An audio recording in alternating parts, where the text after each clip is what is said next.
Scene start होता है self consciousness से। जियू का सेल्फ कॉन्शियसनेस जो अंधेरे में था, सोच में पड़ गया था। जियू सोचने लगा था कि वो अकेला हो गया है।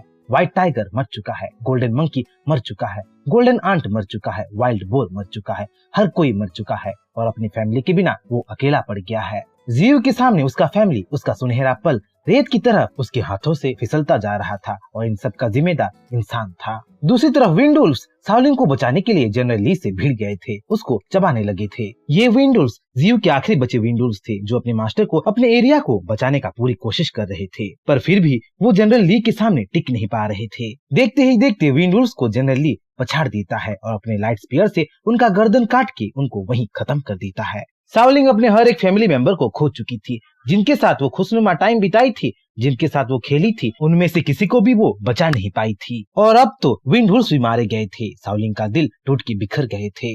शाओलिन कमजोर हो चुकी थी, पर फिर भी वो खड़ी थी।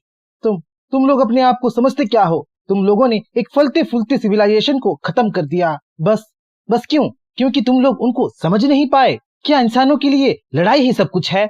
बोल के शाओलिन फुट फुट के रोने लगती है। पर इंसान तो जिद्दी थे। जनरल ली पे शाओलिन की बातों का कोई फर्क नहीं पड़ा।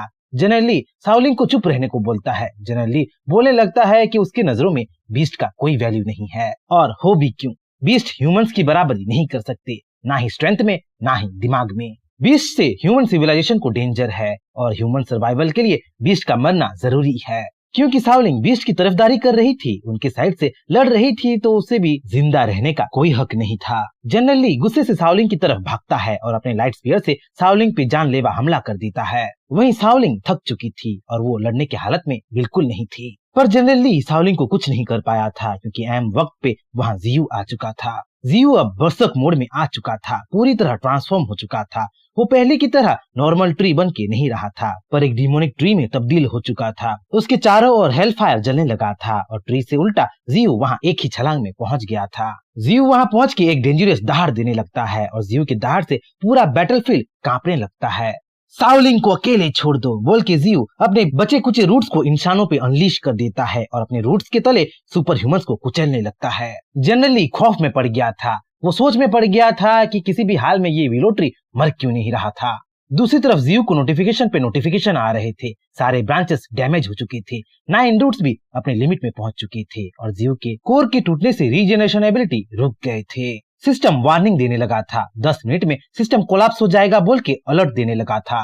पर जियू सिस्टम की वार्निंग पे ध्यान नहीं देता और बरसक मोड में इंसानों पे कहर बरसाने लगता है। वो किसी को भी वहाँ से जिंदा भेजने वाला नहीं था, सबकी बॉडी पे वो फीस्ट करने वाला था, खून की दावत करने वाला था। जितने सुपर ह्यूमंस जियू के पास जा रहे थे, उतने ही जियू के रूट से वो कुचले जा रहे थे। किसी का सर काट के जियू इंसानों को मार रहा था, तो किसी को बीच से ही 2 टुकड़ों में काट के रख रहा था। मासिव एक्सप्लोजन हो रहे थे और जियू के हाथों इंसान कीड़े मकोड़ों की तरह मारे जा रहे थे। जनरली सुपर ह्यूमन सोल्जर्स को रोकने की पूरी कोशिश कर रहा था, उन्हें जियू से भागने को बोल रहा था, पर ऐसे उथल पुथल में कोई उसकी बातों को सुन ही नहीं रहा था। मजबूर होकर जनरली अपने लाइट स्पीयर को हाथ में लिए जियू की ओर भागता है और अपने लाइट स्पीयर से जियू की कोर को फिर से डैमेज कर देता है, पर फिर भी जियू जिंदा था। उल्टा जियू के रूट्स आके जनरल ली के हाथों को काट के रख दिया था। जियू जनरल ली को अपने रूट्स में जकड़ देता है, रूट्स को उस पे कसने लगता है और जनरल ली को पकड़े हुए वो बचे हुए ह्यूमंस की ओर तेजी से भागने लगता है। जियू का टारगेट अब साउदर्न मिस्टी माउंटेन था और जिस तेजी से जियू भाग रहा था, उसकी स्पीड से पूरा मिस्टी माउंटेन में भूकंप आ रहा था। साउदर्न मिस्टी माउंटेन में सारे के सारे ह्यूमंस इकट्ठे हुए थे और अपने जीत का वो लोग सेलिब्रेशन कर रहे थे। वहाँ किंग कॉन्ग मरा पड़ा था और उसके साथ साथ कई गोरिल्लास और एंशिएंट एम्परर एलिगेटर भी मर चुका था। क्योंकि विलो ट्री के डेथ के बारे में सुपर ह्यूमन सोल्जर्स मैसेज पा चुके थे, तो बेखबर होके सारे माउंटेन बीस्ट को वो मार सकते थे। कुछ तो जनरल ली का पोजीशन भी लेना चाहते थे और पूरे फोर्स को कमांड करना चाहते थे। उनके सुनहरे सपनों को तोड़ते हुए बिखेरते हुए जियू वहाँ आ जाता है और डेविल की तरह वहाँ हाहाकार मचाने लगता है। ह्यूमंस की नजरों से जियू एक ऑक्टोपस डेविल जैसा लग रहा था, जो अपने पावर से हेलीकॉप्टर्स और टैंक्स को मक्खी की तरह मसल के रख रहा था, जिसपे गोलियों की कोई असर नहीं हो रहा था और जो हर एक अटैक से किसी का गर्दन उड़ा रहा था। अब तो जनरल ली भी दर्द के मारे चीख चिल्ला रहा था, पहली बार वो मौत को इतनी करीब से देख रहा था।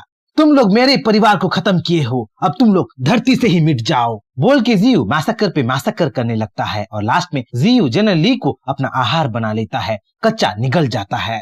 नजारा खौफनाक था, दिल दहला देने वाला था और ये नजारा extra ordinary research monitoring bureau देख रहा था और अपनी आंखों पे कोई भी विश्वास नहीं कर पा रहा था। मिस्टी माउंटेन में 50,000 यूनिट्स गए थे और उनमें से कोई भी नहीं बच पाए थे। सब के सब मिट्टी में मिल गए थे। जियो के पास बस 1 ही मिनट बचा था और अपने आखिरी 1 मिनट में जियो शाओलिंग के पास आता है और उसे ना रोने को बोलता है। जियो बोलता है कि जितने भी इंसान शाओलिंग के असली रूप को देखे थे वो सब मारे जा चुके हैं। अब शाओलिंग को इंसानों के पास लौट जाना चाहिए। जियो ये भी बताता है कि पिछले जन्म में वो एक इंसान था, पर इस जन्म में वो बीस्ट को ही अपना फैमिली मानता था, अपना सब कुछ मानता था और उस फैमिली का हिस्सा शाओकिंग और शाओलिंग दोनों थे। जियो की बातें सुन शाओलिंग इमोशनल हो जाती है और फूट फूट के रोने लगती है। जितना दर्द शाओलिंग महसूस कर रही थी उससे कहीं ज्यादा दर्द जियो महसूस कर रहा था। उसका पूरा का पूरा परिवार ही खत्म जो हो गया था। लड़ाई तो वो जीत गए थे पर उसकी कीमत बहुत बड़ा था। कुछ भी हो जाए शाओलिंग, तुम्हें सर उठा के जीना है, कॉन्फिडेंस में रहना है। शायद हमारा टाइम इतना ही था, अब मैं जा रहा हूँ, मेरा परिवार मेरा इंतजार कर रहा है, बोल के जियो डिसअपियर होने लगता है और जियो को डिसअपियर होते देख शाओलिंग अपने आप को संभाल नहीं पाती है।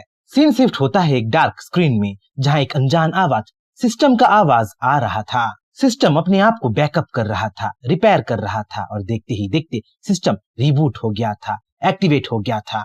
जो जियो मर चुका था वो अपने आप को एक अनजान डायमेंशन में पाता है। जियो के मन में कई सारे सवाल थे। वो कहाँ है? वो मर चुका है तो जिंदा कैसे है? और उसको कुछ दिखाई क्यों नहीं दे रहा है? बोल के जियो सोच में पड़ गया था। तभी सिस्टम बार उसके सामने आ जाता है और जियो के सवालों का एक एक करके आंसर देने लगता है। सिस्टम बोलता है कि जियो मर चुका है पर जियो एज अ विलो ट्री अब तक नहीं मरा है। जल्द ही डार्कनेस आने वाला है और तब उस दुनिया को एक गॉड की जरूरत होगी और वो गॉड जियो होगा। जियो को जल्दी से जल्दी स्ट्रॉन्गर बनना होगा क्योंकि ह्यूमंस तो बस शुरुआत भरी हैं, असली डेंजर तो आने वाला है।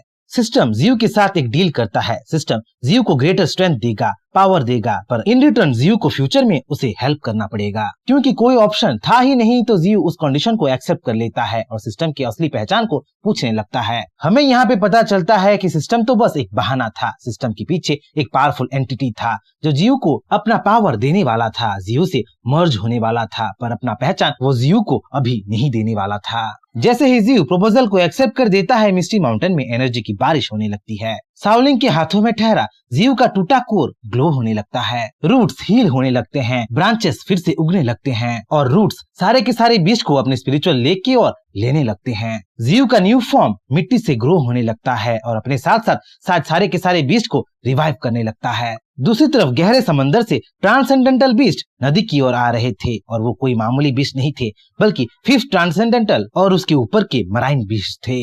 मिराकल जो शाओलिंग के सामने हो रहा था, डेस्ट्रॉयड जियो हील हो रहा था, मानो वो रेजरेक्ट हो रहा था। जियो द विलो ट्री अब ग्रेट विलो ट्री में ट्रांसफॉर्म हो चुका था। जियो की हाइट अब जायंटिक हो चुका था, वो बड़ा और स्ट्रॉन्गर लगने लगा था और देखते ही देखते शाओलिंग के हाथों से जियो का कोर जाके विलो ट्री का चेहरा बन गया था। बस जियो ही नहीं, जियो अपने साथ साथ अपने सारे फैमिली मेंबर्स को भी रेजरेक्ट कर लिया था। हर एक बीस्ट, हर एक ह्यूमन जो जियो के साथ लड़ा था वो एक एक करके होश में आ रहा था। हर कोई पहले जैसा बन चुका था, बड़े से बड़े घाव भी हील हो चुका था, यहाँ तक कि एंशिएंट एम्परर एलिगेटर का टूटा हुआ हॉर्न भी कंप्लीटली रिकवर हो गया था। सबके सब कंफ्यूज थे क्योंकि वो सब लोग मारे गए थे, पर अचानक सबके सब अपने आप को वर्ल्ड ऑफ लिविंग में फिर से पा रहे थे। पर सबके सब बेहद खुश थे क्योंकि सबके सब अपनों के बीच जो थे, कोई अपने बच्चों को देख खुश था तो कोई अपने सबऑर्डिनेट्स और फ्रेंड्स को देख खुश था। सम टोटल केनियन में खुशियां लौट के आ गया था। वहीं किंग जाओ और लैंगफेंग जियो के साथ एक लड़की को देख कंफ्यूज हो रहे थे और उसकी ब्यूटी से वो मदहोश हो रहे थे। शाओलिंग से किंग जाओ और लैंगफेंग अनजान थे पर जल्द ही पहचान वो बनाने वाले थे। दूसरी ओर जियो होश में आ चुका था और होश में आते ही वो सबसे पहला काम सैटेलाइट को तोड़ने का किया था।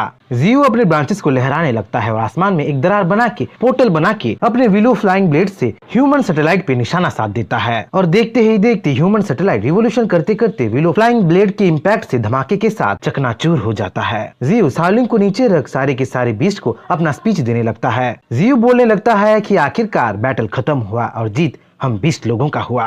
बैटल जरूर खत्म हुआ पर वॉर अब भी बाकी है। इस बार मैं गलत था क्योंकि मैं इंसानों के साथ मिलजुल के रहना चाहता था, वॉर से बचना चाहता था, पर मैं सबक सीख चुका हूँ, न्यूट्रल होके नहीं रह सकता हूँ। 5 दिनों में स्पिरिचुअल टाइड आने वाला है और हम बीस्ट उसी स्पिरिचुअल टाइड का यूज करेंगे। हम लोग ह्यूमन सिटी पे धावा बोल देंगे, इस वार को खत्म हम ही लोग करेंगे। जियो का स्पीच सुन सारे के सारे बीस्ट चीखने लगते हैं, चिल्लाने लगते हैं। अपने मास्टर से स्पीच सुन सारे के सारे बीस्ट एनकरेजमेंट महसूस करने लगते हैं। तब जियो उनको शांत करता है और सबको पूरे मिस्टी माउंटेन में फैल जाने को बोलने लगता है। नेक्स्ट बैटल के लिए जियो को कंपेनियंस चाहिए था, बड़ी सी आर्मी चाहिए था और ये सब मिस्टी माउंटेन के अनटच रीजन में आसानी से मिलने वाला था। जियो सोच लिया था कि वो सारे मिस्टी माउंटेन के बीस्ट को इवॉल्व करने वाला था और जो बीस्ट सबमिट ना किए उनको मार डालने का जियो सारे के सारे बीस्ट को कमांड दे दिया था। क्योंकि इंसान सोच रहे थे कि जियो मर चुका है तो उस गलतफहमी का जियो बखूबी फायदा उठाने वाला था। क्योंकि इंसान जियो के फैमिली पे कंकड़ फेंके थे तो जियो अब उन पे पत्थर फेंकने वाला था। इस बार फेडरेशन का किस्सा जियो पूरी तरह खत्म कर देने वाला था।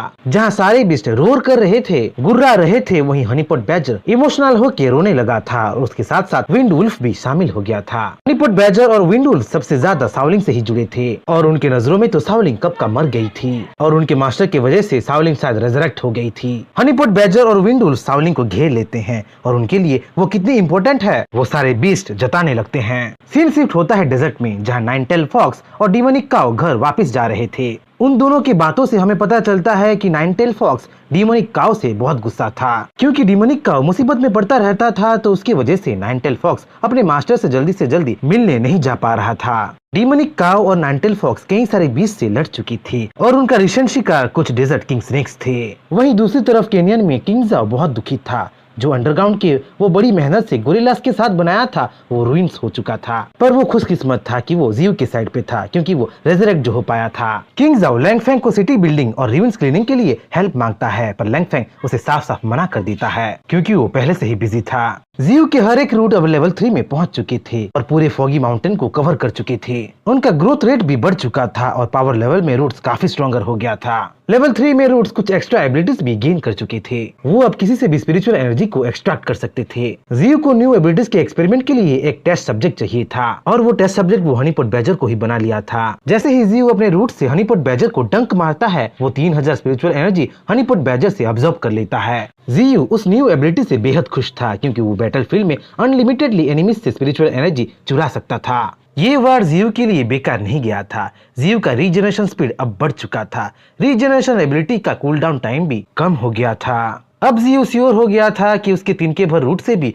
वो धीरे धीरे फुल्ली ग्रो हो सकता था। पर एक सवाल जियो के गले में अब भी फंसा था, उसको रेजरेक्ट आखिर किया कौन था। सीन शिफ्ट होता है सेकेंड मिलिट्री एरिया में जहाँ टाइट सिक्योरिटी थी और उनके सामने सावलिंग घायल होकर आ गई थी। सावलिंग बहुत बहादुर थी, वो अपने मास्टर के काम में फिर से लग पड़ी थी। अवेकनर्स और जनरल ली के बारे में छानबीन करने वो लग पड़ी थी। सावलिंग को जनरल ली के ऑफिस से तो कुछ नहीं मिला था, उसके कंप्यूटर से तो बस बेकार चीजें ही मिला था। पर उसके ऑफिस में एक सीक्रेट चेम्बर था जिसके नीचे असली सीक्रेट छिपा था। दूसरी ओर जियो केनियन में अपना स्पिरिचुअल फील्ड एक्टिवेट कर चुका था, एक प्रोटेक्शन का लेयर बना लिया था। वहाँ स्पिरिचुअल फॉर्म में साउकिंग पहुँच जाती है और अपने मास्टर को सीक्रेट के बारे में बताने लगती है। साउकिंग जियो को बताने लगती है कि जनरल ली शायद इस जनरेशन का बिल्कुल नहीं था क्योंकि उसके सीक्रेट चेम्बर में उसे एल्केमी और मेमोरी ऑफ सोर्ड कल्टीवेशन का बुक मिला था। शायद रीबर्थ और रीइंकार्नेशन नया नहीं था, शायद ऐसे इंसिडेंट्स पहले भी हो चुका था। इंसानों के पास अब भी बहुत सारे सीक्रेट्स था जिनका पता लगाना जियो के लिए बेहद जरूरी था। साउकिंग जियो को ये भी बताने लगती है कि थोड़ी देर के लिए आर्मी सुन पड़ गया है,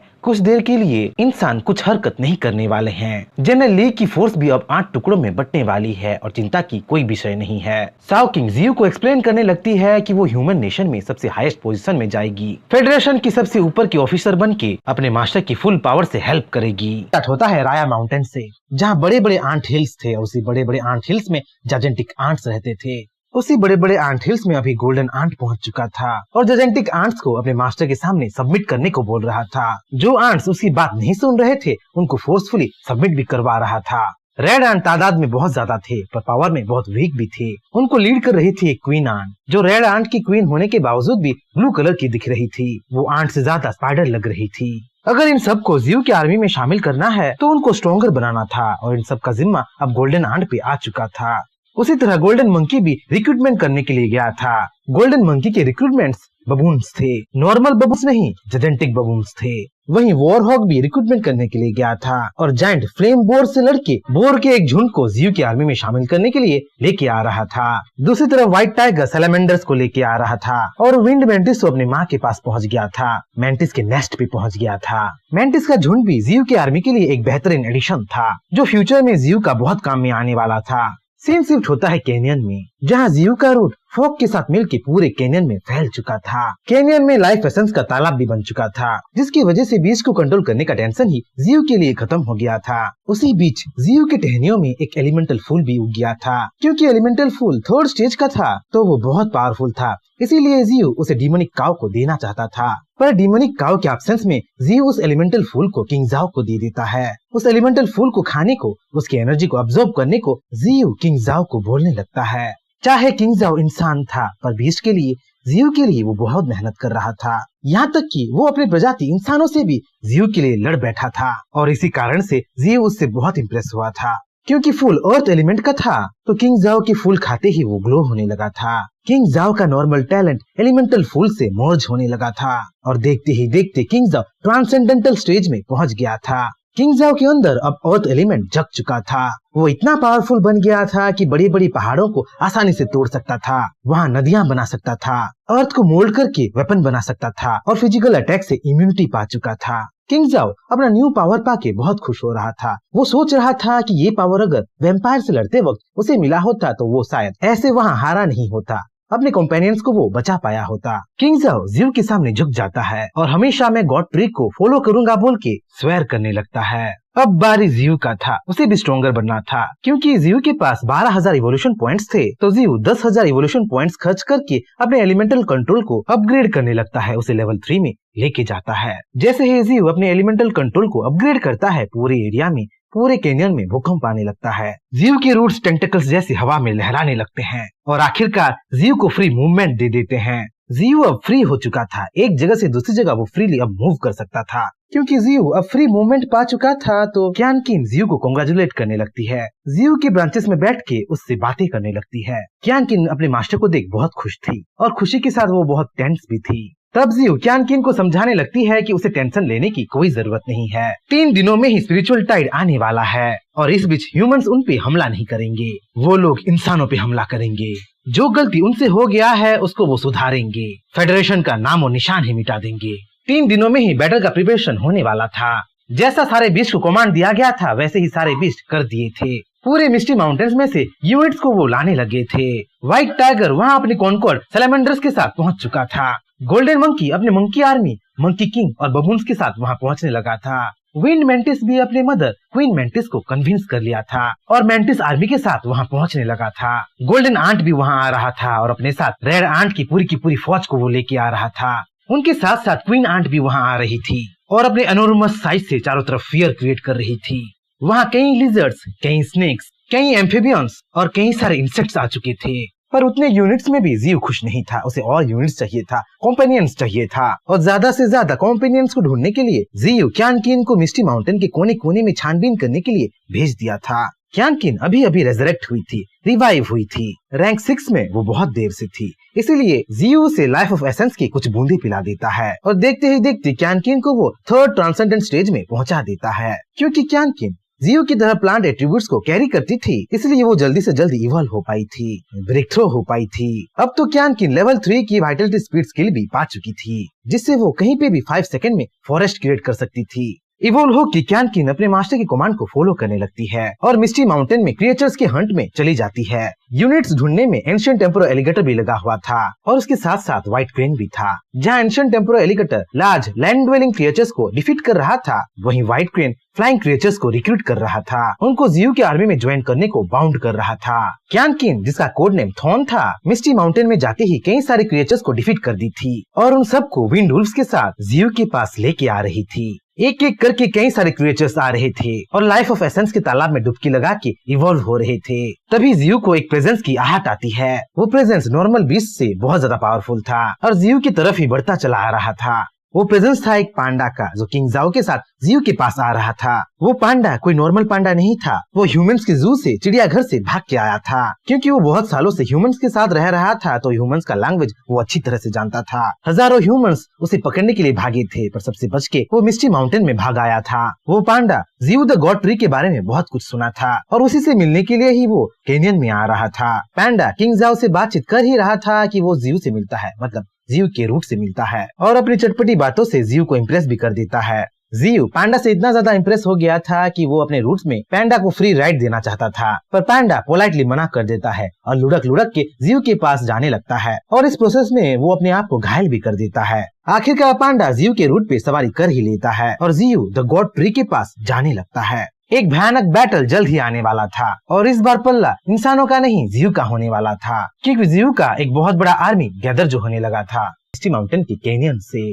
जहाँ जीव के रूट्स पे सवार होकर पांडा आ रहा था। और वो खाली हाथ नहीं आ रहा था, वो जीव के लिए कुछ गिफ्ट्स लेके आ रहा था। जितना सोचा था कैनियन उससे कहीं ज्यादा सुंदर था और उसी सुंदर कैनियन के बीचों बीच जीव द गॉड ट्री खड़ा था। जीव तो अब जजेंटिक बन चुका था और जायंट और पावरफुल बनने के प्रोसीजर में ये तो बस जीव के लिए स्टेप भर ही था। फ्यूचर में जीव और ज्यादा बड़ा बनने वाला था, ट्री ऑफ लाइफ से लेके ट्री ऑफ इटर्निटी बनने वाला था। पांडा जब जीव से बात करने के लिए उसके पास जाता है तो वो दिखता भी नहीं है। जब जीव और पांडा को कंपेयर किया जाए तो एक सूरज था और दूसरा उसके सामने तिनका भर ही था। पर जीव पांडा से मिलके बहुत खुश हुआ था, क्योंकि पांडा अपने साथ कुछ फायर स्पिरिट स्टोन्स लाया था। पांडा के मुताबिक उसका गुफा फायर स्पिरिट स्टोन से भरा हुआ था और वो सब कुछ जीव को देने के लिए रेडी भी था, बस बदले में वो कैनियन में रहना चाहता था। जीव के लिए डील तो बहुत अच्छा था, क्योंकि पांडा सबसे पहला ट्रांसेंडेंट लेवल का बीस्ट था जो खुद चल के वहाँ आया था और जीव को पांडा के रूप में एक लॉटरी लग गया था, क्योंकि पांडा जीव के आर्मी में एक फाइन एडिशन था। पांडा इंसानों के बीच बहुत सालों से रह रहा था, उनके तौर तरीकों को पांडा अच्छी तरह से समझता भी था, इसलिए जीव पांडा का वेलकम वाइन से करता है। ये वही वाइन था जो गोल्डन मंकी को बबून्स को सबड्यू करते वक्त मिला था, जिसका अरोमा बहुत स्वीट था और जो अपने खुशबू से ही किंग जाओ और पांडा का दिल ले लिया था। जहाँ वाइन को देख किंग जाओ की लाल टपक रही थी, वहीं पांडा एक ही बार में सारे वाइन को गटक लेता है और जीव को और थोड़ा वाइन मांगने लगता है। पर ये वाइन तो लिमिटेड एडिशन में था, खुद गोल्डन मंकी के पास भी वाइन थोड़ा सा ही बचा था। उसी बीच जीव पांडा के स्टेटस को देखता है, उसके एबिलिटीज के बारे में चेक करने लगता है। वो पांडा एक आयरन ईटिंग पांडा था, मतलब वो जिस मेटल को खाता उसी मेटल की पावर को डेवलप कर सकता था। वो तो स्पिरिचुअल स्टोन की पावर को भी अब्सॉर्ब कर सकता था, उनके एट्रीब्यूट्स को अपना सकता था, क्योंकि वो बहुत टाइम से फायर स्पिरिट स्टोन्स के बीच पल बढ़ रहा था, फायर स्टोन्स को खा रहा था। इसीलिए वो ड्रैगन्स की तरह अपने मुंह से आग निकाल सकता था, फायर ब्रीथ कर सकता था। बस उतना ही नहीं, पांडा के पास तो आयरन डिफेंस भी था, वो किसी के भी अटैक को अपने डिफेंस से रेजिस्ट कर सकता था और अपने जायंट क्रशिंग पावर से वो किसी को चकनाचूर भी कर सकता था।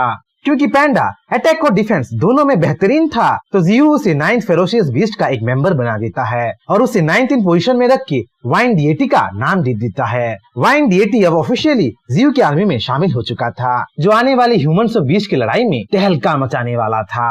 सीन शिफ्ट होता है फेडरल सुप्रीम काउंसिल पे, जहाँ पे फिर से मीटिंग चल रहा था, क्योंकि 2 दिनों में स्पिरिचुअल टाइड आने वाला जो था, इस बार इंसानों के लिए ये इजी नहीं होने वाला था। मिस्टी माउंटेन की पिछली लड़ाई में ह्यूमंस अपने कई सारे सोल्जर्स को खो दिए थे, किसी अनजान तरीके से उनके कुछ सैटेलाइट भी तबाह हो गए थे। मीटिंग में सब लोग समझ चुके थे कि इस बार का टाइड गेम चेंजर होने वाला था, एज ऑफ डार्कनेस जल्द ही आने वाला था। पर जैसे दिख रहे थे इंसान उतने कमजोर नहीं थे, स्पिरिचुअल टाइड के लिए भी वो कुछ प्लान करके रखे थे। मीटिंग रूम में प्रेसिडेंट के साथ साथ कई सारे ऑफिसर्स थे, कुछ रिसर्चर्स और जनरल लाओजाओ भी मौजूद थे।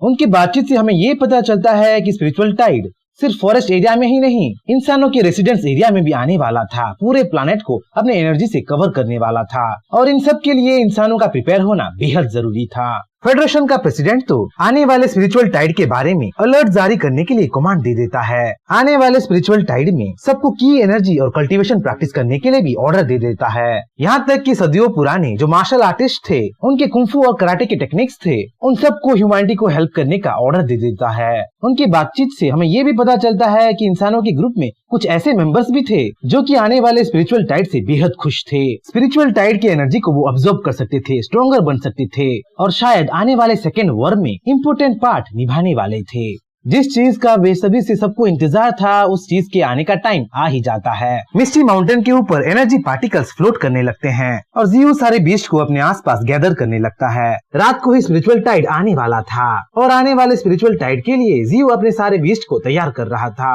जो स्पिरिचुअल मिसाइल ह्यूमंस ने जीव पे लॉन्च किया था, उसकी एनर्जी को अब भी जीव दबा के रखा था और स्पिरिचुअल टाइड के आने के साथ साथ धीरे धीरे उस एनर्जी को जीव अनलीश करने लगा था। बहुत सारे बीस्ट इवॉल्व होने वाले थे और बहुत सारे बीस्ट स्पिरिचुअल टाइड की एनर्जी को ना हैंडल कर पाके एक्सप्लोर होके मरने वाले भी थे।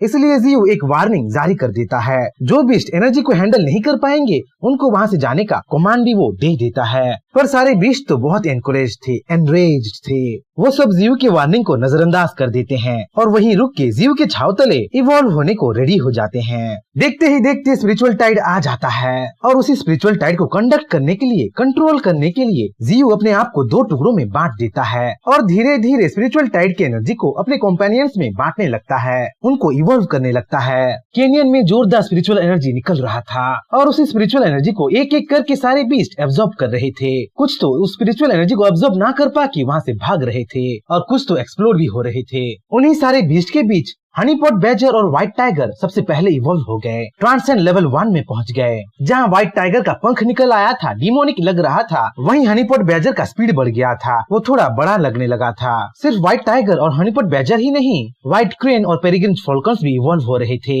अपने अपने न्यू एबिलिटीज पा रहे थे। उसी बीच मिस्टी माउंटेन्स के कई सारे बीस्ट जियो की ओर बढ़ रहे थे, जियो की स्पिरिचुअल एनर्जी को फीड करने के लिए आ रहे थे। ये सीन हूबहू वैसा ही था जब जियो पहली बार इवॉल्व हुआ था, जहां जियो को मारने के लिए कई सारे बीस्ट आ गए थे और कुछ जियो के हाथों मर के कुछ जियो के रिसेंट फैमिली बन गए थे। इस बार भी इवोल्यूशन पॉइंट्स गैदर करने का सुनहरा मौका आ गया था और सारे बीस्ट को मार के जियो इवोल्यूशन पॉइंट्स गैदर भी किया था। जियो का स्पिरिचुअल एनर्जी अब 8 लाख हो गया था और ऐसे स्पिरिचुअल एनर्जी को वो इंसानों से कैसे छिपा सकता था। साइकिक मॉनिटरिंग स्टेशन ये बात पहले नोटिस करती है कि मिस्टी माउंटेन में एनर्जी जोरदार तरीके से बढ़ रहा है। साइकिक मॉनिटरिंग स्टेशन की कैप्टन इंफॉर्मेशन पाते ही अलर्ट हो जाती है। ह्यूमंस के लिए वो जोन डेंजरस जोन था क्योंकि कुछ टाइम पहले ही उस एरिया में एक डिमोनिक ट्री जो रहता था। इंफॉर्मेशन को कंफर्म करने के लिए साइकिक मॉनिटरिंग स्टेशन की कैप्टन अपने सर्वेलेंस टीम को उस एरिया को चेक करने को बोलती है, पर अचानक से ही मिस्टीरियस तरीके से उनके सैटेलाइट ही तबाह हो जाते हैं और उनका इंफॉर्मेशन आधा अधूरा ही रह जाता है। पर साइकिक मॉनिटरिंग स्टेशन की कैप्टन एक बात तो समझ चुकी थी कि डिमोनिक ट्री और ज्यादा पावरफुल होके उभर चुकी थी। दूसरी तरफ केनियन में जियो बहुत खुश था क्योंकि स्पिरिचुअल टाइड की वजह से बहुत सारे ट्रांसेंडेंटल बीस्ट उभर के आ रहे थे, इवॉल्व हो रहे थे। इवॉल्व होते हुए बीस्ट को जियो अपने डोम जैसे, मशरूम जैसे पेड़ों में रखा था और उनको सफिशिएंट स्पिरिचुअल एनर्जी फीड कर रहा था। एक तरीके से वो उनको मदद कर रहा था। उसी इवॉल्विंग बीस्ट में कुछ ऐसे क्रिएचर्स भी थे जिन पे जियो का ध्यान आ गया था, जो प्रेजेंट की दुनिया में एक्सटिंक्ट हो चुके थे और स्पिरिचुअल टाइड की वजह से फिर से उभर के आ रहे थे। उनमें से एक था एंशिएंट बेहेमोथ, वूली मैमोथ, जो कि आइस एज के टाइम उस दुनिया पे राज करता था और अपने जायंटिक बॉडी से एनिमीज पे कहर बरसाता था। दूसरा था एंशिएंट बेहेमोथ डायनासोर, जो जुरासिक पीरियड पे दुनिया पे राज करते थे और फूड चेन में सबसे ऊपर थे। अगर ये लोग सक्सेसफुली इवॉल्व हो गए, इस दुनिया में वापस आ गए, तो इस दुनिया का फूड चेन बिगड़ने वाला था। बड़ा से बड़ा क्रिएचर भी इनको रास्ता देने वाला था, उनके सामने सबमिट करने वाला था। तभी जियो को एक फेमिलियर साउंड सुनाई देता है। कुछ जाने पहचाने से आवाज उसकी ओर आ रहे थे।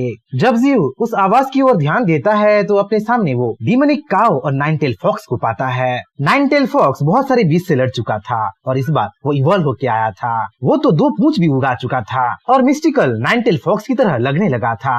9 tail fox mystical 9 tail fox की तरह हर एक एडिशनल पूंछ के साथ एक एक एडिशनल पावर गेन कर सकता था। मतलब जब वो 9 पूंछ को उगा लेता तो 9 पावर को कंट्रोल कर सकता था और उस दिन का इंतजार जियो बेसब्री से कर रहा था। इवॉल्व तो डिमोनिक ट्री भी हुआ था और न्यू एबिलिटीज के साथ वो केनियन में वापस आया था।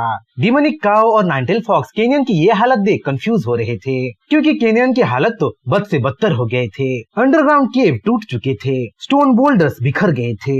पर जियो जल्द ही उनके कंफ्यूजन को दूर करता है और रिसेंट इंसिडेंट के बारे में जियो उन दोनों को अपडेट करता है। देखते ही देखते जियो से शुरू होकर एक ब्लास्ट होता है और पूरे दुनिया को स्पिरिचुअल टाइड कवर कर लेता है। स्पिरिचुअल टाइड नॉर्दर्न अरोरा की तरह लग रहा था, जो पूरे दुनिया को चद्दर की तरह ढक रहा था।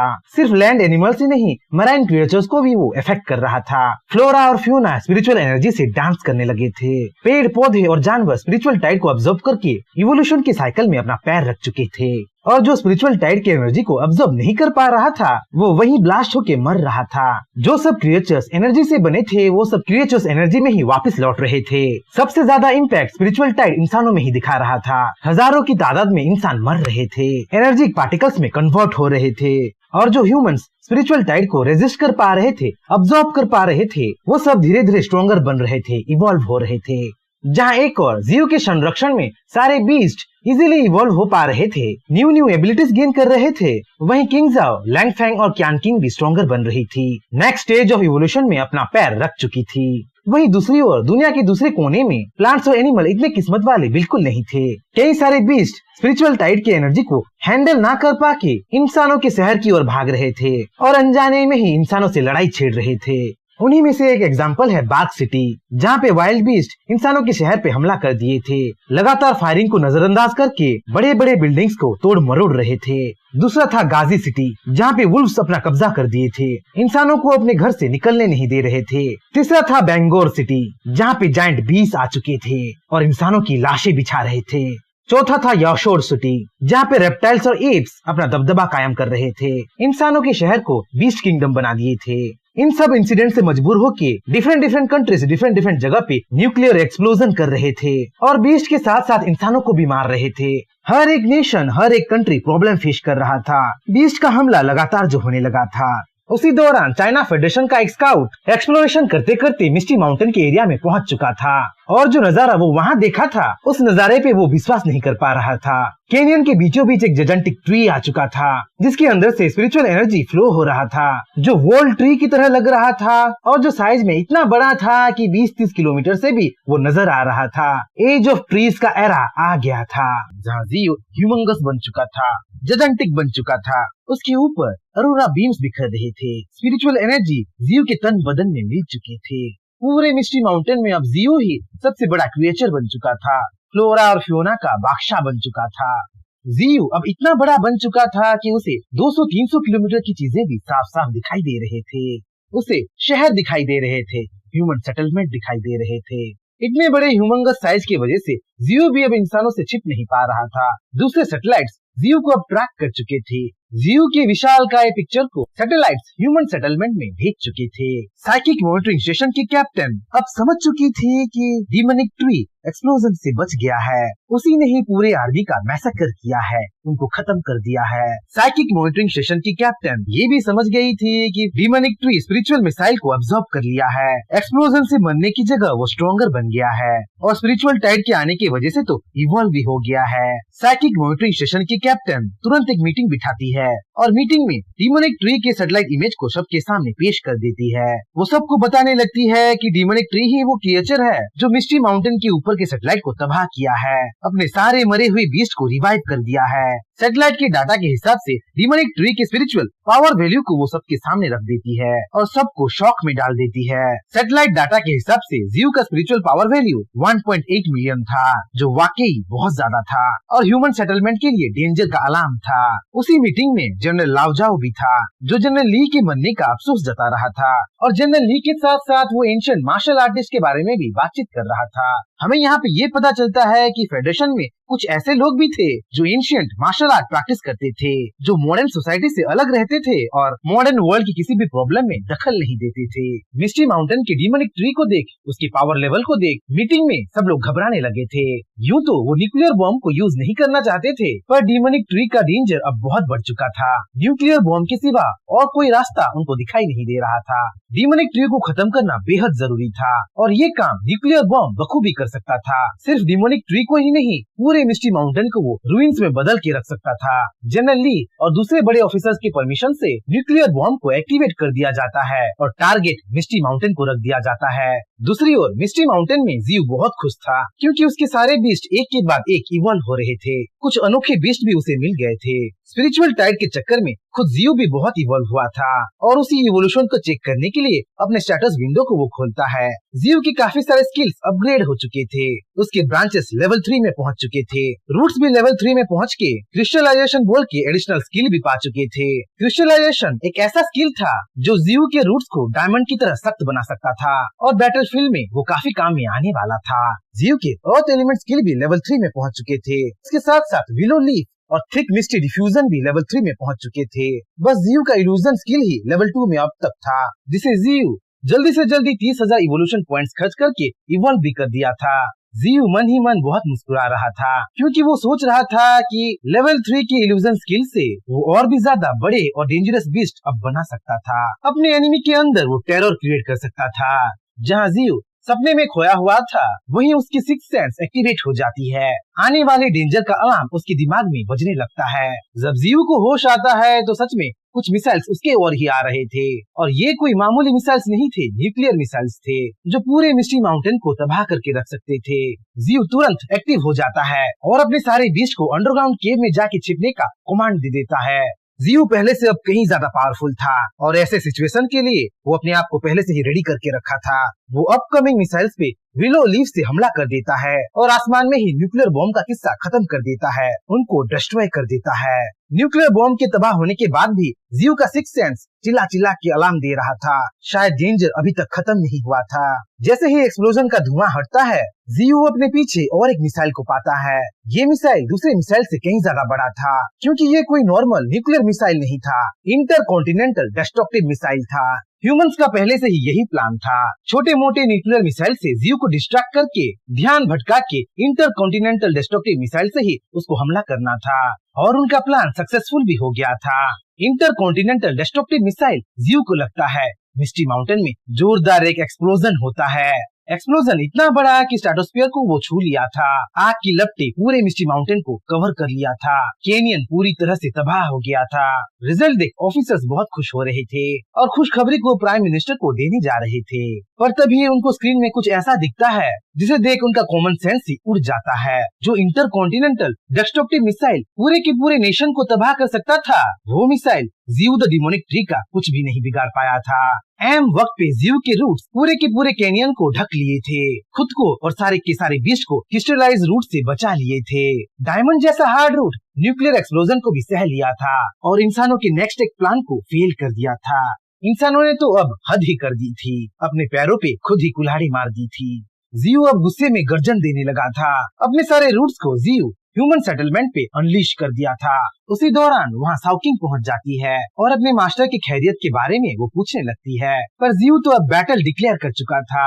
बीस्ट की सेना, जियो की सेना अब ह्यूमन सेटलमेंट की ओर मार्च करने लगते हैं। उधार चुकाने का टाइम आ चुका था और उधार के साथ साथ जियो तो अब इंटरेस्ट भी देने वाला था। दूसरी ओर ह्यूमन सेटलमेंट में भूकंप आने लगते हैं, जैसे कि कोई जायंटिक क्रिएचर धरती के अंदर से ही उनको हमला कर रहा हो, जैसे कि आने वाले डेंजर का वार्निंग साइन हो। पर अर्थक्वेक इंसानों का अकेला मुसीबत नहीं था। इंसानों के शहर पे तो कई सारे बीस्ट हमला कर रहे थे। स्पिरिचुअल टाइड से अफेक्ट होके वो इंसानों के शहर पे ही तबाही मचा रहे थे। जायंटिक बीस्ट शहर को घेरने लगे थे। वुल्फ्स और एलिफेंट प्रोटेक्टिव दीवार को ही हमला कर रहे थे और इतने सारे बीस्ट को दीवार पे ठहरे आर्मी भी कुछ बिगाड़ नहीं पा रहे थे। ईगल्स और वोल्चर्स आसमान से हमला कर रहे थे और टोड जैसे क्रिएचर्स दीवार को तोड़ के अंदर घुसने लगे थे। तभी मिस्टर जिन वहाँ आता है और टोड जैसे क्रिएचर्स को खत्म करके आर्मीज को राहत की सांस देता है। पर अचानक कुछ ऐसा होता है जो ह्यूमंस कभी सोचे भी नहीं थे। सारे के सारे अटैकिंग बीस्ट दुम दबा के वहाँ से भागने लगते हैं, इंसानों के शहर से दूर चले जाते हैं। लग रहा था कोई बहुत बड़ा डेंजर ह्यूमन सिटी पे आने वाला है, जो सारे बीस्ट अपने सिक्स सेंस की वजह से पहले से ही महसूस कर लिए थे और वहाँ से अपनी जान बचाने के लिए दुम दबा के भाग गए थे। पर इंसान उस सिचुएशन को कुछ गलत ही समझ लिए थे। सारे बीस्ट को वहाँ से भागने को वो अपना विक्ट्री समझ लिए थे, पर जल्द ही उनका वहम दूर हो जाता है। शहर को धीरे धीरे फॉग घेरने लगता है। धुंध का कोहरा हर एक इंसान के आंखों से उनके साइट को छीन लेता है। कई किलोमीटर दूर से कुछ आने की आहट आता है और वो आहट एक दो का नहीं, हजारों का था, लाखों का था। आवाज ऐसी थी कि हर एक इंसान की रूह कांप रही थी। शेर की दहाड़, कई सारे गिदड़ों की चीख, भेड़ियों का गुर्राना, ऐसे ही कई सारे जीवों की मिक्स्ड आवाज आ रही थी। लग रहा था जैसे कि भूत प्रेतों की सीना आ रही है और जैसे ही थोड़ा बहुत कोहरा हटता है, वो भयानक सा नजारा सबके सामने आ जाता है। सामने से बहुत बड़ी एक आर्मी आ रही थी, इंसानों की नहीं, बीस्ट की सेना आ रही थी। हजारों फ्लाइंग बीस्ट आसमान को कवर कर लिए थे और उनको लीड पेरिग्रिन्स फॉल्कन्स कर रहे थे। जमीन में भी बहुत बड़ी सेना आ रही थी। बबून्स को लीड करते हुए जायंट चिंपांजी आ रहा था। सारे स्पाइडर्स को लीड करते हुए स्पाइडर क्वीन आ रही थी। उसी तरह रेड आंट को लीड करते हुए जायंट आंट क्वीन आ रही थी। उसी आर्मी में कई सारे रेप्टाइल्स, एम्फीबियंस और मैमल्स आ रहे थे। बर्निंग वाइल्ड बोर आ रहा था। जोरासिक पीरियड का डायनासोर आ रहा था। आइस एज का वुली मैमथ आ रहा था। जायंट गोरिल्लास, एनाकोंडास, रंग बदलने वाले केमिलियंस, हजारों विंडुल्फ्स, हर एक मिस्टी माउंटेन का क्रिएचर आर्मी में शामिल हो चुका था और इंसानों की सेटलमेंट की ओर बढ़ता चला आ रहा था। उन सबको लीड कर रहे थे nine tail fox, ancient emperor alligator और डिमोनिक काउ। ये आर्मी कोई छोटी आर्मी नहीं थी, इतनी बड़ी आर्मी थी कि 10-20 किलोमीटर तक छाई हुई थी और उन सबके पीछे एक ऐसा जीव आ रहा था जिसे देख ह्यूमंस के दिलों में गूज़बम्प्स आने लगता है। आर्मी सहम सी जाती है और मिस्टर जिन का दिल तो बैठ ही जाता है। सारे क्रिएचर्स के पीछे एक ट्री चल चल के आ रहा था और वो ट्री इतना बड़ा था कि 10-20 किलोमीटर दूर से भी अच्छी तरह से दिख रहा था। मिस्टर जिन समझ चुका था कि वो ट्री कोई मामूली ट्री नहीं था, एक डीमोनिक ट्री था जिसकी परछाई 10-20 किलोमीटर दूर तक आ रही थी, जिसका एक डीमोनिक फेस था और डीमोनिक फेस पे इवल सा स्माइल था। मिस्टर जिन चीखने लगता है, चिल्लाने लगता है और पूरे शहर को इवैक्यूएट करने के लिए, खाली करने के लिए बोलने लगता है। पर ये सब करने के लिए उतना टाइम नहीं था। देखते ही देखते जीव अपना चाल चल देता है। जीव के ब्रांचेस हवा में लहराने लगते हैं और उसके रूट्स जमीन के अंदर जाके डिफेंसिव दीवार को तोड़ मरोड़ देते हैं। देखते ही देखते पूरे शहर में जीव के रूट जमीन के अंदर से निकलने लगते हैं, आसमान को पूरी तरह से ढक देते हैं। बड़े से बड़ा बिल्डिंग, बड़े से बड़ा स्काईस्क्रैपर जीव के जेनेटिक रूट के सामने तिनका जैसे लग रहा था और जहाँ जहाँ से जीव का रूट निकलने लगा था वहाँ पे हरियाली फैलने लगा था, पेड़ पौधे उगने लगे थे और अपने बीस्ट को वो लोग सपोर्ट करने लगे थे। पूरे शहर में पैनिक का माहौल छा गया था, हर कोई डर के मारे कांपने लगा था।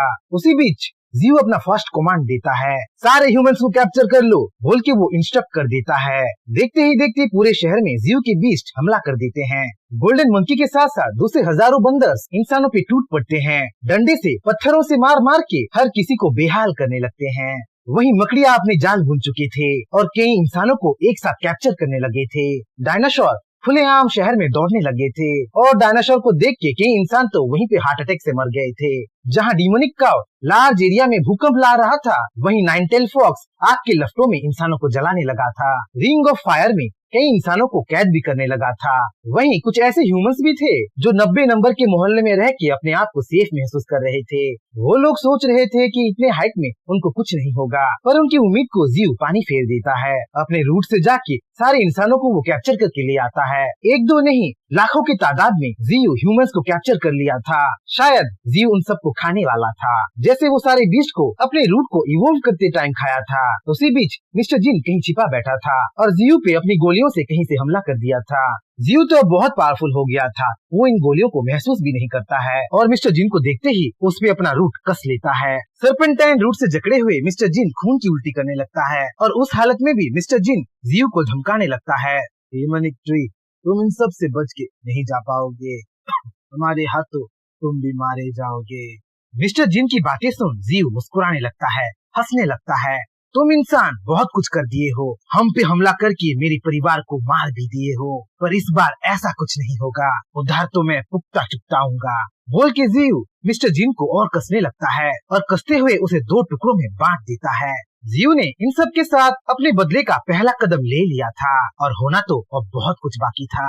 जीव के इन्वेजन का ये तो बस एक पहला चैप्टर था, जहाँ जीव के ब्रांचेस शहर को पूरी तरह से घेर लिए थे। रूट्स और ब्रांचेस मिलके शहर के ऊपर एक बैरियर बना लिए थे, एक नया इकोसिस्टम बनाने लगे थे। जीव के संरक्षण में उसके सारे बीस्ट शहर में घूमने लगते हैं, हाहाकार मचाने लगते हैं, शहर में अपना दबदबा कायम करने लगते हैं। जीव के बीस्ट हर जगह घूम रहे थे और शहर के अजूबों से इम्प्रेस भी हो रहे थे। जहाँ किंगजाओ और दूसरे मंकी बीस्ट मॉल के खाने पीने से बहुत ज्यादा इम्प्रेस हो रहे थे, हर चीज को मिस्टी माउंटेन में ले जाने की सोच रहे थे, वहीं क्यानकिन पहनावे पे फिदा हो गई थी। वो एक से बढ़ के एक कपड़ों का कलेक्शन देख के खुशी से झूमने लगी थी। दूसरी ओर साउकिंग और जीयू सोच में पड़ गए थे, उनका नेक्स्ट कदम क्या होगा उसके बारे में वो बातचीत करने लगे थे। क्योंकि मिस्टी माउंटेन फेडरेशन के नॉर्थ वेस्टर्न रीजन में था, इसीलिए उस रीजन को डिफेंड करना इजी था, पर फेडरेशन को हमला करना तो बहुत मुश्किल काम था। और क्योंकि वो करंटली किंगफेंग शहर में थे, तो किंगफेंग शहर के आसपास के एरिया को वो कब्जा करने वाले थे। किंगफेंग शहर के नॉर्दर्न डायरेक्शन के द ग्रेट रिवर बेसिन को और डेजर्ट को वो अपनी एरिया में शामिल करने वाले थे, अपने एरिया को एक्सपैंड करने वाले थे और वहीं रुक के नेगोशिएशन का इंतजार करने वाले थे। साउकिंग और जियू की बातों से हमें ये भी पता चलता है कि साउकिंग थोड़ी बहुत चिंतित थी। टेंशन के साथ साथ साओकिंग थोड़ी बहुत राहत भी महसूस कर रही थी। अपने मास्टर की न्यू पावर्स पे गुरूर कर रही थी, प्राउड फील कर रही थी। वो सोच रही थी कि जैसे जैसे फॉग बढ़ता जाएगा वैसे वैसे जियो का पावर इंक्रीज होता जाएगा। और क्योंकि जियो पहले से ही कई सारे ह्यूमन सोल्जर्स को मार चुका था तो ह्यूमन नेशन शायद इतनी जल्दी रिटेलिएट नहीं करने वाला था। इसीलिए साओकिंग को ह्यूमन नेशन से कोई डेंजर महसूस नहीं हो रहा था। साओकिंग मन ही मन सोच रही थी कि जियो और ज्यादा खून खराबा ना करे, एनिमीज को अटैक करने पे मजबूर ना करे। पर जियो साओकिंग को समझाने लगता है, वॉर की अहमियत के बारे में उसे बताने लगता है। इस वक्त उनको इविल बनना बेहद जरूरी है बोल के उसे एक्सप्लेन करने लगता है। जियो पूरे शहर को फ्लोरा और फियोना के एनर्जी से कवर कर लिया था। ज्यादा से ज्यादा इंसानों को मशरूम शेप प्रिजन में कैद कर दिया था। चारों तरफ खूंखार बीस्ट पहरा दे रहे थे, शहर के इकोसिस्टम को ही चेंज कर दिए थे। जियो का कंडीशन साफ तरीकों से सबके सामने वो पेश कर दिया था। वो बस इतना चाहता था कि जो क्रिमिनल मिस्टी माउंटेन में न्यूक्लियर एक्सप्लोजन का जिम्मेदार है वो सबके सामने आए, ह्यूमन नेशन को रिप्रेजेंट करे। और अगर ऐसा ना हो तो 100,000 ह्यूमंस का लाइफ खत्म हो सकता था। जियो उन पे कोई रहम नहीं दिखाने वाला था। देखा जाए तो दोनों तरफ से लॉस ह्यूमंस का ही होने वाला था। अगर ह्यूमंस अपने रिप्रेजेंटेटिव को डीमोनिक ट्री के पास भेज दिए तो रिप्रेजेंटेटिव वही मर सकता था, और अगर ना भेजे तो लाखों लोग मर सकते थे और लाखों लोगों की मौत का जिम्मेदार फेडरेशन होने वाला था। फेडरेशन तो कुएं और खाई के बीच फंस गया था और फंसा भी बहुत बुरी तरीके से था। जहाँ एक तरफ जियो के कंडीशन फेडरेशन तक पहुंच चुके थे, इंसानों की सिविलाइजेशन में खबर आग की तरफ फैल रहे थे, वहीं फेडरेशन एक मीटिंग बिठा चुका था और अपने नेक्स्ट मूव के बारे में सोचने लगा था। मीटिंग में जहां कोई डीमोनिक ट्री के स्ट्रेंथ के बारे में बातचीत कर रहा था तो दूसरा कोई डीमोनिक ट्री के इंटेलिजेंस के बारे में बातचीत कर रहा था। वहाँ मौजूद सब लोग समझ चुके थे कि डीमोनिक ट्री इंसानों से भी ज्यादा समझदार है। विजडम में, इंटेलेक्चुअल में वो इंसानों से कहीं ज्यादा आगे है। डीमोनिक ट्री सारे इंसानों को मार नहीं दिया था बल्कि उनको हॉस्टेज बना दिया था और उनके बदले वो उस इंसान को पाना चाहता था जिसकी वजह से ये वॉर हुआ था। पर ह्यूमन यूं ही डीमोनिक ट्री की बातें मान के उसके कंडीशन को पूरा नहीं कर सकते थे, क्योंकि ह्यूमन सिविलाइजेशन में उस इंसान का लाइफ बहुत इंपॉर्टेंस रखता था। सबकी बातें सुन जनरल लाओ जाओ सामने आता है और डीमोनिक ट्री के पास नेगोशिएशन करने के लिए जाने को रेडी हो जाता है। एक तरीके से जनरल लाओ जाओ अपना सेक्रीफाइस दे रहा था, क्योंकि डीमोनिक ट्री के पास जाके वापस जिंदा लौट आना सबको इम्पॉसिबल जैसे लग रहा था। दूसरी तरफ शकुरा शहर में आतंक फैल रहा था। जमीन के अंदर से द ग्रेट लायन निकल आया था और उसके साथ लड़ने के लिए द लवाइथन आ गया था। ये दोनों इतने बड़े बीस्ट थे कि उनके चलने भर से ही पूरा का पूरा शहर तबाह हो रहा था। वहीं दुनिया के किसी दूसरे कोने में Fenrir the wolf of grassland and plateaus निकल आया था और चारों तरफ तबाही मचा रहा था। और वो अकेला ऐसा बीस्ट नहीं था, उसके साथ साथ द ग्रेट जायंटिक राइनोसोरस भी निकल आया था जो केओस का जीता जागता रूप था। वहीं अंडरग्राउंड में किंग ऑफ रैट्स निकल आया था और अपनी रैट सेना के साथ बड़े बड़े शहरों को डिस्ट्रॉय कर रहा था। हर एक जायंटिक बीस्ट बहुत पावरफुल थे और फ्यूचर में वो जियो द विलो ट्री से टकराने वाले थे।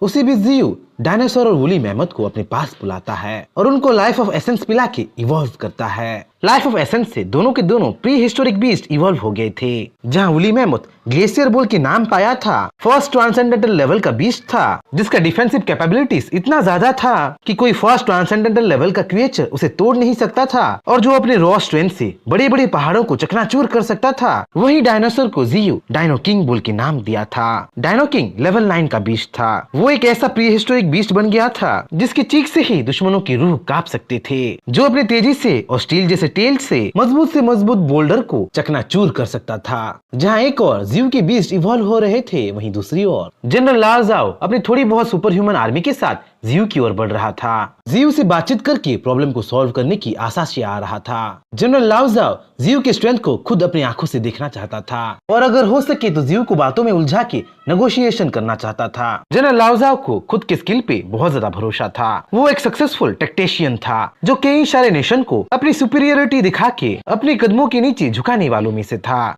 सिर्फ जनरल लाओ जाओ ही नहीं, उसके सुपर ह्यूमन सोल्जर्स भी रिसेंटली इवॉल्व हुए थे और अपनी ताकत पे वो लोग कुछ ज्यादा ही घमंड करने लगे थे। पर जैसा जनरल लाओ जाओ सोचा था वैसा इस बार होने नहीं वाला था। तालाब में हमेशा एक बड़ी मछली मिल ही जाती है, ये सबक उनको जल्दी ही मिलने वाला था। जैसे ही वो लोग किंग फेंग शहर के पास पहुंचते हैं वैसे ही उनके सामने रूट्स की बड़ी सी दीवार आ जाती है। दिन का नजारा रात में चेंज हो जाता है क्योंकि वो लोग नेगोशिएशन करने के लिए आए थे। तो जनरल लाओ जाओ का एक सुपर ह्यूमन सोल्जर उनके वहां आने का अनाउंसमेंट करता है और देखते ही देखते रूट्स का दीवार हटने लगता है और पेड़ पौधों का एक रास्ता बन जाता है। जनरल लाओ जाओ और उसकी सुपर ह्यूमन आर्मी बड़े घमंड के साथ जियो के पास आए थे, पर जियो के किंगडम में एंट्री मारते ही उनके बॉडी में गूस बम्स आने लगे थे। उनको लग रहा था कि वो किंग के सामने जा रहे थे और किंग को घेरे हुए उसके मिनिस्टर्स और उसकी आर्मी बैठे थे। जजेंटिक गोरिल्लास, जजेंटिक बबून्स और उनकी मंकी आर्मी चीख चिल्ला रहे थे, मानो थोड़ी सी भी मिस्टेक से वो इंसानों को कच्चा चबा देने वाले थे। थोड़ी देर आगे बढ़ने के बाद उनको डीमोनिक काऊ मिलता है, जो खुद भी मैजेस्टिक था और डेंजरस ऑरा रिलीज कर रहा था। वो तो इंसानों की तरह बातचीत भी कर रहा था और नेगोशिएशन की बातें सुन वो सारे इंसानों को जियो के पास लीड करके ले जा रहा था। पूरा का पूरा शहर डूम जैसा बन गया था। हर तरफ जजेंटिक पेड़ पौधे थे और हर एक पेड़ में डेंजरस क्रिएचर बैठे थे जो इंसानों को घूर रहे थे। वो इतना टेरिफाइंग लग रहा था कि कोई नॉर्मल इंसान तो वहीं हार्ट अटैक से मर सकता था। थोड़ी देर आगे जाने के बाद उनको 2 पूंछों वाला एक फॉक्स दिखाई देता है, जो शायद फायर एलिमेंट को कंट्रोल कर सकता था और वहाँ मौजूद हर एक सुपर ह्यूमन को वो भूंद के रख सकता था। जैसे जैसे ह्यूमंस आगे बढ़ रहे थे वैसे वैसे बीस्ट का पॉपुलेशन भी बढ़ रहा था। अब उनके सामने कुछ ऐसे टेरिफाइंग बीस्ट आ गए थे जिन्हें देख कुछ सुपर ह्यूमन वहीं मर गए थे। अब उनके सामने जजेंटिक क्वीन आंट थी। वहाँ वो अकेली जजेंटिक बीस्ट नहीं थी, क्वीन आंट के साथ साथ वहाँ जजेंटिक क्वीन मैंटिस भी थी और जजेंटिक स्पाइडर क्वीन भी थी। उनके पीछे पीछे डिमोनिक व्हाइट टाइगर था, जजेंटिक फ्लेम बोर था, जजेंटिक विली मैमोथ था, डायनासोर था और ऐसे ही कई सारे भयानक बीस्ट थे जिनको ह्यूमंस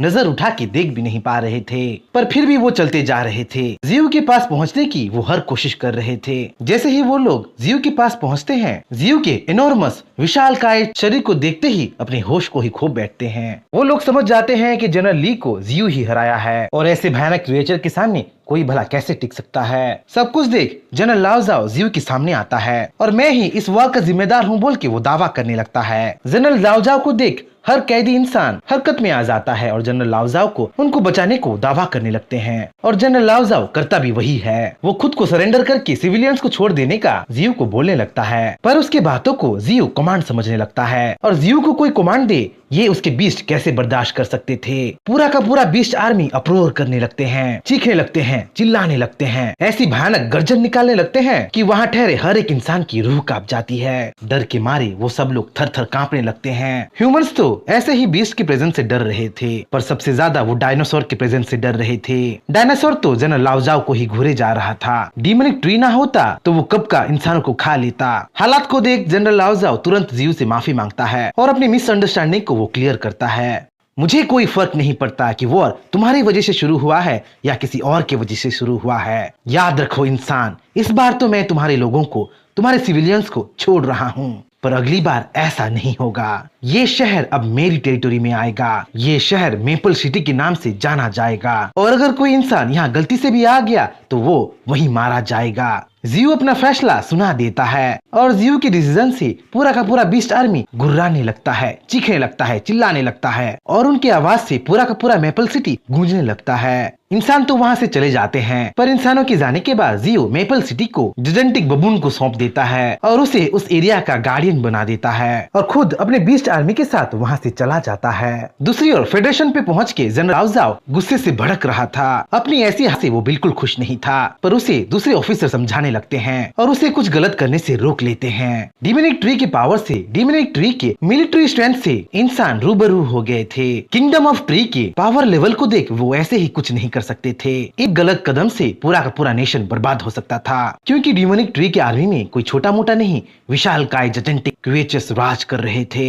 इस वक्त उनका दुश्मन सी क्रिएचर्स थे जो समंदर से निकल के कोस्टल सिटीज पे तबाही मचा रहे थे। और अगर ऐसे समय पे डीमोनिक ट्री शांति प्रस्ताव दे रहा है तो इंसानों के लिए ये फायदे का सौदा ही है। सबके सब इम्पोर्टेंट ऑफिसर मीटिंग में बैठ बातचीत करने लगते हैं और जियो के शांति प्रस्ताव को कुछ समय के लिए मान लेते हैं। जहाँ जियो वापस लौट आया था, अपने घर पहुँच के उसे सुकून महसूस हो रहा था, जो उसे शहर में बिल्कुल फील नहीं हो रहा था। पर मिस्टी माउंटेन अब बदल चुका था। जो कैनियन, जो पहाड़ें, जो वैलीज, जो जंगल पहले थे, सब कुछ अब बर्बाद हो चुके थे और उन सबको चेंज करने का जिम्मेदार, बर्बाद करने का जिम्मेदार इंसान था। इंसान का न्यूक्लियर पावर था। जियो अपने सराउंडिंग को चेक करने लगता है और डेस्ट्रॉयड मिस्ट्री माउंटेन को फिर से हील करने लगता है। जियो अपने अर्थ एलिमेंट को एक्टिवेट कर लेता है और एक फॉरेस्ट गॉड की तरह मिस्ट्री माउंटेन में हीलिंग लाइट की बारिश करने लगता है। चारों तरफ हीलिंग ऑरा फैलने लगता है। मिट्टी के अंदर जियो के रूट्स गड़ने लगते हैं और एक एक करके फ्लोरा पनपने लगते हैं और देखते ही देखते पूरा मिस्ट्री माउंटेन जंगल से भर जाता है। मिस्ट्री माउंटेन में शांति फिर से आ जाता है। मिस्ट्री माउंटेन की हील होते ही वहाँ पेड़ पौधे उगते ही बीस्ट वहाँ वापस आ जाते हैं।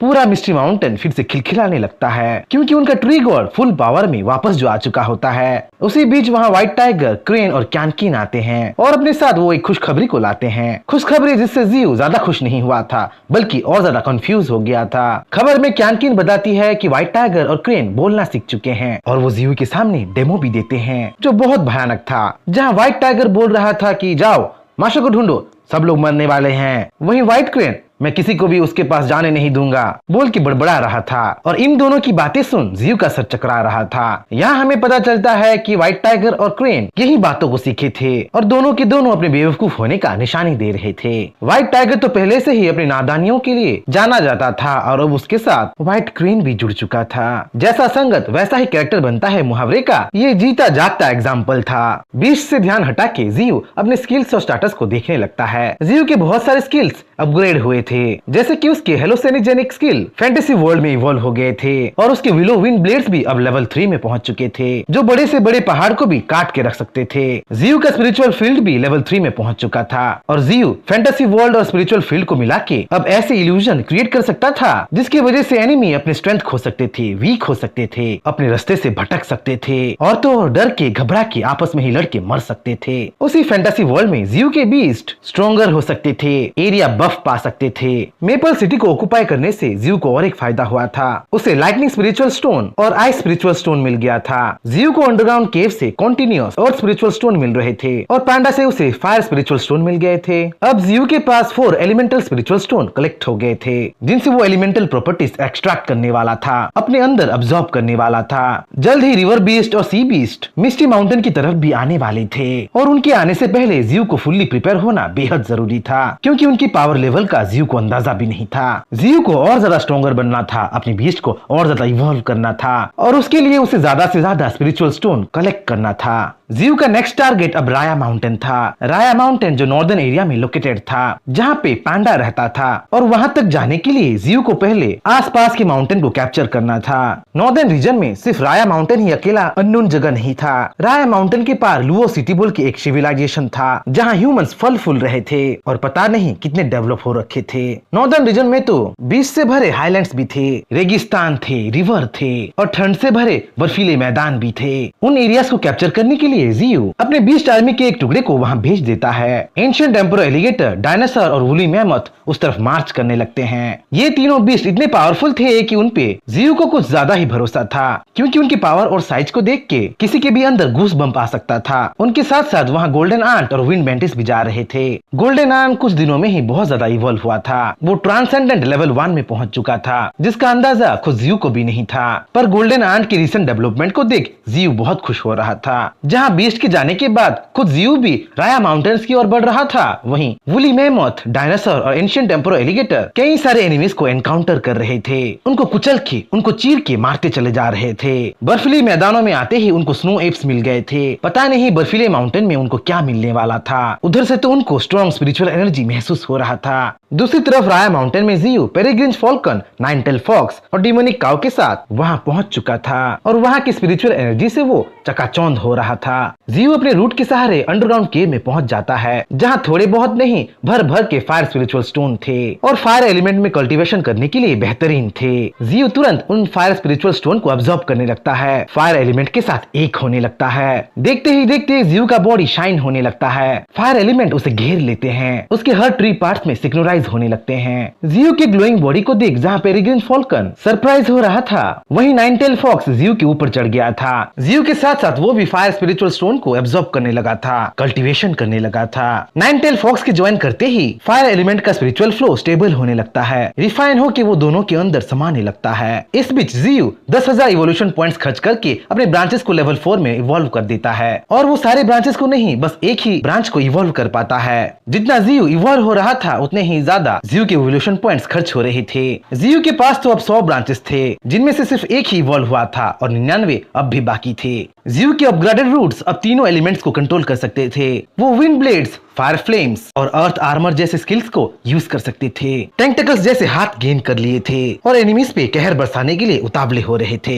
वहीं दूसरे किसी नॉर्दर्न रीजन में किंग जाओ अपनी गोरिल्ला आर्मी के साथ चला गया था और उस एरिया को डोमिनेट करने लगा था, कैप्चर करने लगा था। वहीं एक वाइल्ड स्नो बाइसन आ जाता है और किंग जाओ के लिए प्रॉब्लम क्रिएट करने लगता है। स्नो बाइसन बहुत पावरफुल था और चारों तरफ तबाही मचा रहा था, पर वो भी तुरंत मारा जाता है जब वहाँ व्हाइट स्नेक आ जाता है। जियो का व्हाइट स्नेक किंग जाओ का साथ देने वहाँ चला गया था और अपनी जायंटिक बॉडी से वो एनिमीज पे कहर बरसाने लगा था। किंग जाओ और व्हाइट स्नेक मिलकर अब इतने पावरफुल हो गए थे कि वहाँ के पावरफुल ब्राउन बेयर को भी हरा सकते थे।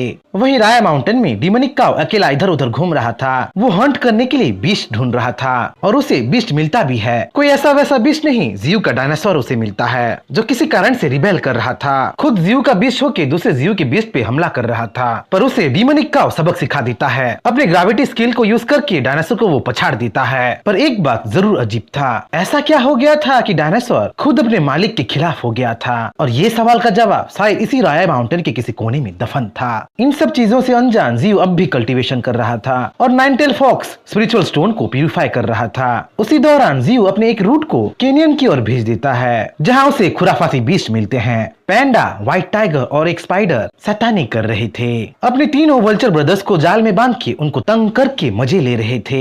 उसी वक्त जियो का रूट वहां पहुंच जाता है और पांडा, व्हाइट टाइगर और स्पाइडर को सजा दे के तीनों वल्चर्स को फ्री कर देता है। पर जियो का वहां आने का मकसद ये तीनों बीस्ट नहीं थे, बल्कि परेशान लैंगफेंग था। लैंगफेंग की एक बहन थी जो कि लिन हाई सिटी में रहती थी। उसी लिन हाई सिटी पे बीस्ट ने हमला कर दिया था और खबर के मुताबिक लिन हाई सिटी तबाह हो गया था। लैंगफेंग अपने उसी बहन के बारे में सोच सोच के परेशान हो रहा था, उसकी खैरियत के बारे में सोच सोच के परेशान हो रहा था। और जियो फैमिली की इंपॉर्टेंस अच्छी तरह से समझता था, इसीलिए वो लैंगफेंग को परमिशन दे देता है। अपनी बहन की तलाश में जाने का एक तरीके से उसे ऑर्डर दे देता है।